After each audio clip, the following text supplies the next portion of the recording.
그날 도서관 문을 열고 들어가던 순간을 잊을 수가 없어요. 낡은 나무 문이 삐걱거리며 열리는 소리, 그리고 책 냄새가 섞인 따스한 공기가 저를 반겼죠. 그곳에서 저는 꿈을 다시 꾸기 시작했어요. 그리고 뜻밖에도 사랑이라는 이름의 따뜻한 손길을 만나게 됐습니다. 하지만 그 손길이 제게 어떤 비밀을 숨기고 있었는지 그땐 전혀 몰랐어요. 안녕하세요. 바람의 황혼입니다. 구독과 좋아요, 알람 설정은 저희에게 큰 힘이 됩니다. 저는 김순자라고 합니다. 올해로 65이 됐어요. 서울 근교의 작은 동네에서 혼자 살고 있죠. 남편은 5년 전 폐렴으로 갑작스럽게 세상을 떠났어요. 그날 병원에서 차가운 손을 붙잡고 서 있었던 기억이 아직도 생생해요. 여보, 우리 같이 늙어가자고 했잖아. 라고 속삭였지만 돌아오는 대답은 없었죠. 그 후로 저는 혼자가 됐어요. 아들 하나는 결혼해서 멀리 대전에 살고 딸은 캐나다로 이민을 갔어요. 명절 때나 영상통화로 얼굴을 보는 게 전부예요. 엄마, 잘 지내세요? 라는 말 한마디가 그렇게 반갑다가도 전화를 끊고 나면 텅 빈 집안의 고요함이 더 크게 느껴지더라고요. 아침마다 일어나면 늘 똑같은 일상이 반복됐어요. 작은 밥상에 밥 한 공기, 된장국 한 그릇, 그리고 남편이 좋아하던 김치 한 접시. 텔레비전을 켜놓고 밥을 먹지만 사실 드라마 속 웃음소리도 제 마음엔 닿지 않았어요. 창밖으로 보이는 동네 골목은 늘 조용했고 가끔 지나가는 아이들 웃음소리만이 저를 현실로 끌어내렸죠. 나 이제 뭐 하면서 살아야 하나. 이런 생각이 하루에도 몇 번씩 머릿속을 맴돌았어요. 그러던 어느 날 동네 도서관에서 우연히 발견한 작은 전단지가 제 인생을 바꿔놓았습니다. 책과 함께하는 독서 모임, 새로운 회원 모집이라는 글귀였어요. 어릴 적부터 책 읽는 걸 좋아했지만 결혼하고 아이 키우느라 책과는 멀어진 지 오래였죠. 남편이 떠난 후에도 뭔가 새로운 걸 시작하고 싶었지만 용기가 나지 않았어요. 그런데 그날은 왠지 발걸음이 저를 도서관으로 이끌더라고요. 문을 열고 들어가자 오래된 책 냄새와 함께 사람들의 조용한 웃음소리가 들려왔어요. 그 소리가 왜 그렇게 따뜻하게 느껴졌는지 저는 망설임 없이 회원 신청서를 적었어요. 첫 모임 날 저는 긴장된 마음으로 도서관 문을 열었어요. 작은 방 안에는 이미 몇몇 분들이 앉아 계셨죠. 대부분 저와 비슷한 나이대의 분들이었어요. 그 중에서도 유독 눈에 띄는 분이 있었어요. 바로 이민호 씨였죠. 62, 저보다 3살 아래인 민호 씨는 짧게 자른 흰 머리와 단정한 셔츠 차림이 인상적이었어요. 눈웃음이 참 따뜻한 분이셨죠. 안녕하세요. 처음 오셨죠? 저는 이민호라고 합니다. 그의 목소리가 조용한 방 안을 부드럽게 채웠어요. 저는 살짝 고개를 숙이며 대답했어요. 네, 김순자라고 합니다. 잘 부탁드려요. 그날 모임은 책과 함께하는 삶이라는 책을 읽고 이야기를 나누는 시간이었습니다. 저는 책 속 문장 하나를 읽으며 조심스럽게 말을 꺼냈어요. 이 문장이 참 마음에 와닿았어요. 책은 우리를 잃어버린 자신으로 데려가 준다. 저도 책을 읽으면서 잊고 지냈던 저를 조금씩 찾아가는 느낌이 들었어요. 말을 마치자 민호 씨가 미소를 지으며 고개를 끄덕이셨어요. 저도 그 문장에 공감했어요. 순자 씨 말씀처럼 책은 우리에게 새로운 길을 열어주는 것 같아요.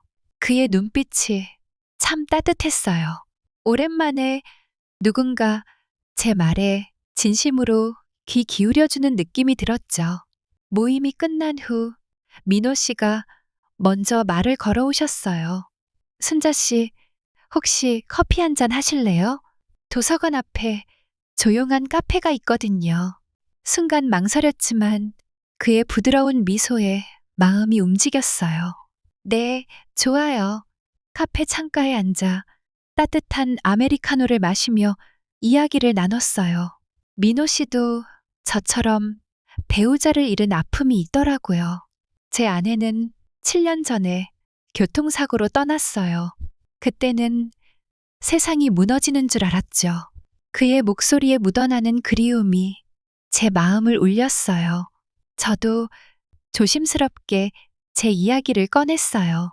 저도 남편이 떠난 후로 혼자 밥 먹는 게 제일 힘들더라고요.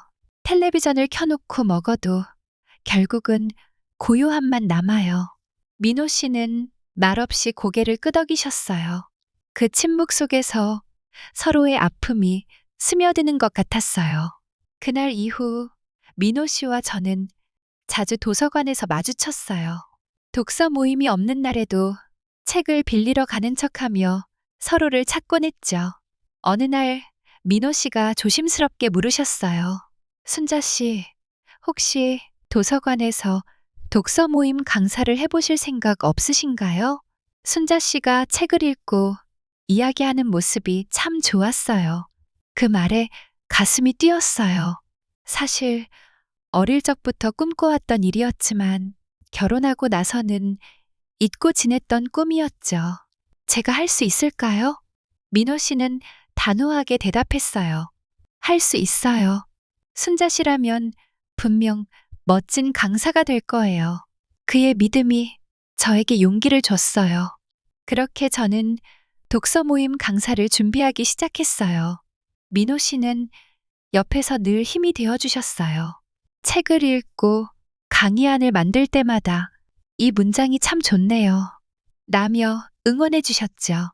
그러는 동안 우리의 관계도 점점 깊어졌어요. 어느 가을 저녁, 도서관 앞 공원에서 산책을 하던 날이었어요. 낙엽이 발밑에서 바스락거리는 소리가 정겹게 들렸죠. 민호 씨가 갑자기 제 손을 살짝 잡으셨어요. 순자 씨, 저 순자 씨를 정말 좋아해요. 그의 목소리가 살짝 떨렸어요. 저도 얼굴이 뜨거워지며 고개를 숙였죠. 저도 민호 씨가 좋아요. 그 순간 낙엽 사이로 스며드는 저녁 햇살이 우리의 손을 따뜻하게 감싸주는 것 같았어요. 그날 밤 민호 씨가 저를 집까지 바래다 주셨어요. 현관 앞에서 헤어지기 아쉬운 마음에 제가 먼저 말을 꺼냈어요. 민호 씨, 들어가서 차라도 한잔하고 가실래요? 민호 씨는 잠시 망설이다가 미소를 지으며 고개를 끄덕이셨어요. 좋아요. 집에 들어와 따뜻한 유자차를 내오며 민호 씨와 마주 앉았어요. 작은 거실에 촛불 하나를 켜놓으니 분위기가 더 따뜻해졌죠. 민호 씨가 조심스럽게 제 손을 잡으며 말했어요. 순자 씨, 이렇게 함께 있으니 정말 행복해요. 그 말에 저도 모르게 눈물이 핑 돌았어요. 저도요. 오랜만에 이런 따뜻함을 느끼네요. 그 순간 민호 씨가 천천히 제게 다가왔어요. 그의 입술이 제 입술에 살짝 닿았을 때 온몸에 전율이 흘렀어요. 5년 만에 처음 느끼는 키스였죠. 민호 씨의 손길이 제 어깨를 감싸며 저를 더 가까이 끌어당겼어요. 순자 씨, 괜찮아요? 그의 속삭임에 저는 고개를 끄덕였죠. 그날 밤 우리는 서로의 온기를 느끼며 하나가 됐어요. 젊은 날의 열정적인 사랑은 아니었지만 서로의 아픔을 보듬어주는 따뜻한 사랑이었죠. 민호 씨의 품에 안겨 숨을 고르며 속삭였어요. 나 아직 사랑할 수 있구나. 민호 씨는 말없이 제 머리카락을 쓰다듬어 주셨어요. 그 손길이 어찌나 따뜻하던지 눈물이 주르륵 흘렀습니다. 그 후로 민호 씨와 저는 더 가까워졌어요. 독서 모임 강사 준비도 점점 더 진전됐죠. 민호 씨는 늘 곁에서 응원해 주셨어요. 순자 씨, 첫 강의 정말 잘했어요. 사람들 표정이 다 감동받은 것 같았어요. 그의 말에 저도 자신감이 생겼어요. 드디어 꿈을 이루는 순간이 다가오고 있었죠. 그런데 그 행복도 잠시 민호 씨가 갑작스럽게 고백한 비밀 때문에 모든 게 흔들리기 시작했어요. 어느 날 민호 씨가 심각한 표정으로 저를 찾아왔어요. 순자 씨, 할 이야기가 있어요.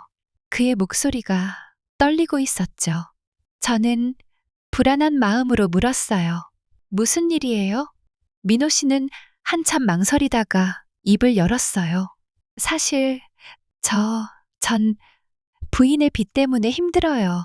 아내가 사고로 떠난 후에 빚이 많이 남았는데 제가 그걸 갚느라 지금도 어렵게 살고 있어요. 그 말을 듣는 순간 머리가 하얘졌어요. 민호 씨, 왜 이제야 말해요? 민호 씨는 고개를 숙이며 대답했어요. 순자 씨가 저를 좋아해 주는 게 너무 행복해서 이런 이야기로 부담 주기 싫었어요.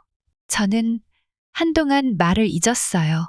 민호 씨를 믿고 싶었지만 한편으로는 혹시 나를 이용하려는 걸까?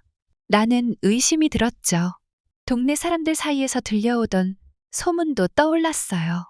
그 남자 빚 많다고 하던데 그 말들이 갑자기 현실로 다가왔어요. 민호 씨, 저한테 솔직하지 않았다는 게 더 서운해요. 눈물이 핑 돌았어요. 민호 씨는 급하게 손을 내밀며 말했어요. 순자 씨, 정말 미안해요.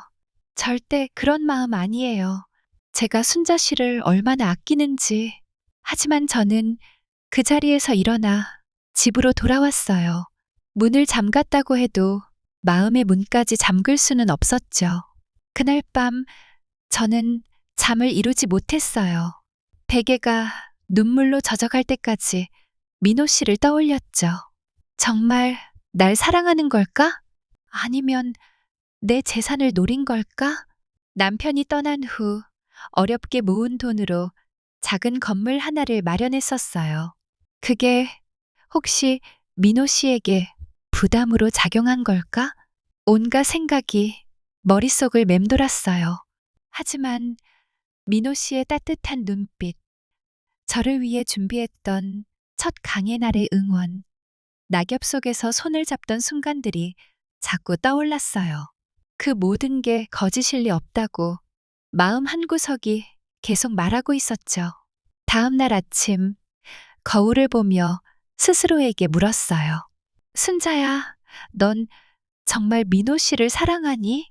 거울 속 제 눈빛은 망설이고 있었지만 가슴은 이미 대답을 알고 있는 것 같았어요. 며칠 동안 고민하던 끝에 저는 민호 씨를 다시 만나기로 했어요. 도서관 앞 공원에서 만난 그의 얼굴은 초췌해 보였죠. 순자 씨, 다시 만나줘서 고마워요. 민호 씨의 목소리가 떨렸어요. 저는 깊은 숨을 들이쉬고 천천히 말했어요. 민호 씨, 저를 사랑한다면 앞으로는 숨김없이 솔직해 주세요.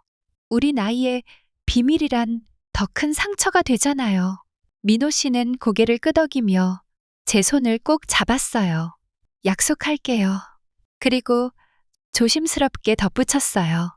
저 빚 갚는 거 순자 씨한테 절대 부담 주지 않을 거예요. 제가 다 해결할게요. 그 말에 저는 안도했어요. 민호 씨의 눈빛에서 진심이 느껴졌거든요. 그날 이후 저와 민호 씨는 서로의 상처를 더 깊이 보듬어주며 관계를 이어갔어요. 민호 씨는 빚을 갚기 위해 작은 아르바이트를 시작했다고 했어요. 순자 씨, 나 힘들어도 괜찮아요. 순자 씨 곁에 있는 게 더 중요하니까. 그의 말에 저는 눈물이 핑 돌았어요. 저도 독서 모임 강사로서 첫 강의를 성공적으로 마무리했어요. 강의가 끝난 후 참석자분들이 박수를 쳐주셨을 때 민호 씨가 멀리서 저를 보며 미소 짓는 모습이 보였어요. 그 순간 모든 아픔과 의심이 녹아내리는 것 같았죠.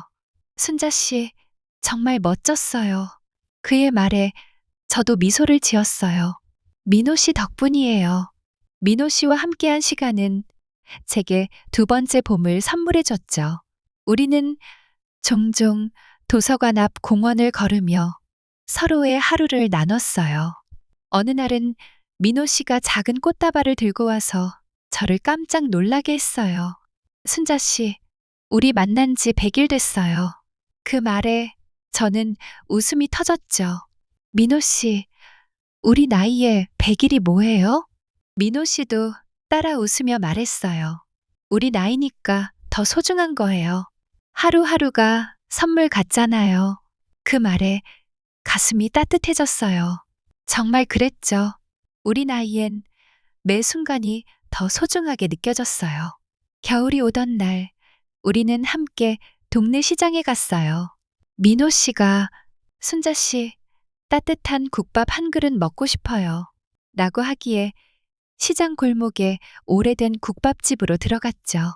따끈한 국밥 한 그릇을 앞에 두고 민호 씨가 문득 말했어요. 순자 씨, 나 요즘 정말 행복해요. 빚 때문에 힘들었을 때 이렇게 다시 웃을 날이 올 줄 몰랐어요. 저도 고개를 끄덕였어요. 저도 그래요. 민호 씨 덕분에 매일 아침이 기대돼요. 국밥집에서 나와 시장 골목을 걷다 보니 작은 가게에서 파는 목도리가 눈에 띄었어요. 민호 씨, 이거 어때요? 겨울에 따뜻하게 하라고. 민호 씨는 웃으며 받아들였어요. 고마워요, 순자 씨. 평생 소중히 할게요. 그렇게 계절이 바뀌며 우리 일상은 작은 행복들로 채워졌어요. 봄이 다시 돌아왔을 때 민호 씨와 저는 다시 도서관 앞 공원을 찾았어요. 벚꽃이 흐드러지게 핀 길을 걸으며 민호 씨가 제 손을 꼭 잡았어요. 순자 씨, 우리 이렇게 계속 함께 걸을까요? 그 말에 저는 미소를 지으며 대답했어요. 그럼요. 우리 속도로 천천히 걸어가요. 벚꽃잎이 바람에 흩날리는 길을 걸으며 저는 문득 생각했어요. 사랑은 나이를 묻지 않는다는 걸, 그리고 언제든 새로운 시작이 가능하다는 걸 이제야 알게 됐다고요. 여러분, 혹시 마음의 문을 닫고 계신가요? 저처럼 늦은 봄을 기다리고 계신가요? 저를 통해 위로가 되셨으면 좋겠어요. 나이와 상처가 우리를 가두는 게 아니라 그걸 넘어서는 용기가 우리를 새롭게 만든다는 걸 잊지 말아주세요. 다음 사연으로 다시 찾아뵙겠습니다. 함께 해주셔서 고맙습니다.